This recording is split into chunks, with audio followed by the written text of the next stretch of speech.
DJs, but I don't think you've ever seen some shit like this, so get ready. We're going to burn through about 200 records in 90 minutes, so y'all ready for that?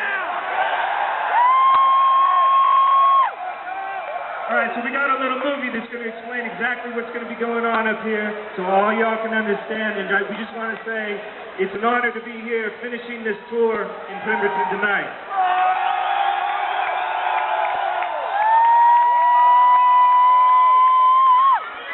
Hello and welcome to The Hard Sell, an all-new collaborative DJ set by Chemist and DJ Shadow. We'd like to take a couple of moments to explain what you're going to be seeing and hearing over the next hour. You may be asking, what makes these guys so special? And why should I care?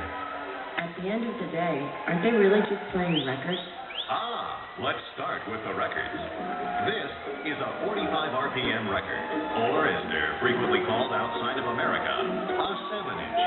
Developed by RCA Victor Records in 1949, the 45 format was intended to provide a smaller, more attractive alternative to brittle, heavy 78s. The two formats existed concurrently until the rock and roll boom in the late 50s, when 78s got left behind as consumers required portability.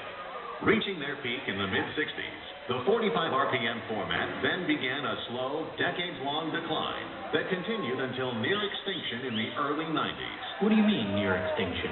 They still make these things? Yes. 45s continue to be manufactured to this day, albeit in diminished numbers. To many listeners, vinyl provides a tangible respite from the impersonal download model that has, in the eyes of some, removed an important physical component from the musical experience. After all, 45s have grooves. They have shape and form. They have labels that can be personalized. And as an artifact, they are finite. Only so many of each record are made, giving them a cachet of value and collectability beyond the music itself. In some ways, the portability of the 45 has contributed to its rarity. The records were often viewed as disposable and frequently stored without sleeves. In fact, it's safe to estimate that as much as 90% of existing vinyl made between 1949 and 1979 was simply thrown away.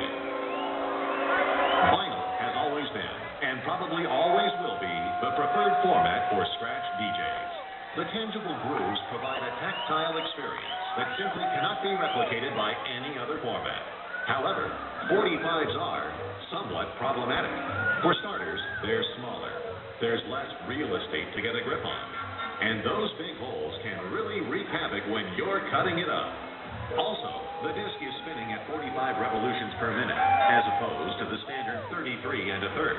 So DJs have to move quicker to access desired points on the record. Okay, so let me make sure I understand so far. They're playing all 45s. Right. And nothing else? No computers? No keyboards? Correct.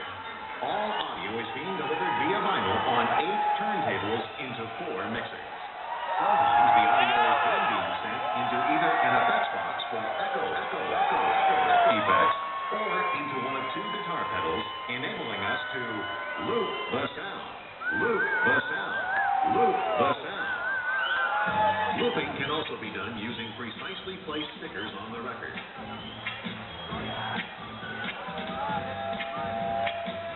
All loops are performed in real time, live on stage. Essentially, when the show begins, it's a clean slate. But I heard they were just pressing up new 45s with stuff that didn't originally exist in the format. Isn't that cheating? Yes, that would be. That's why, as with the 2 previous sets, all 45s being played are original, vintage pressings. Okay, well how do I know who's playing what? I can barely see them. Don't worry, we have cameras. Thank you for listening. We hope this explanation has helped your understanding and appreciation of DJing with 45 RPM records. Now, enjoy as DJ Shadow and Chemist present The Hard Sell.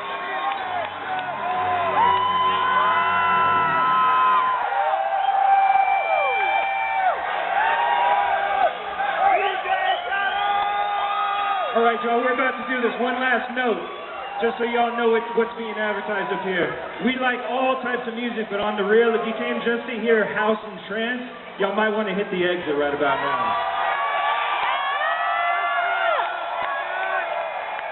That's just so y'all know. All right, y'all ready? We're going to do this.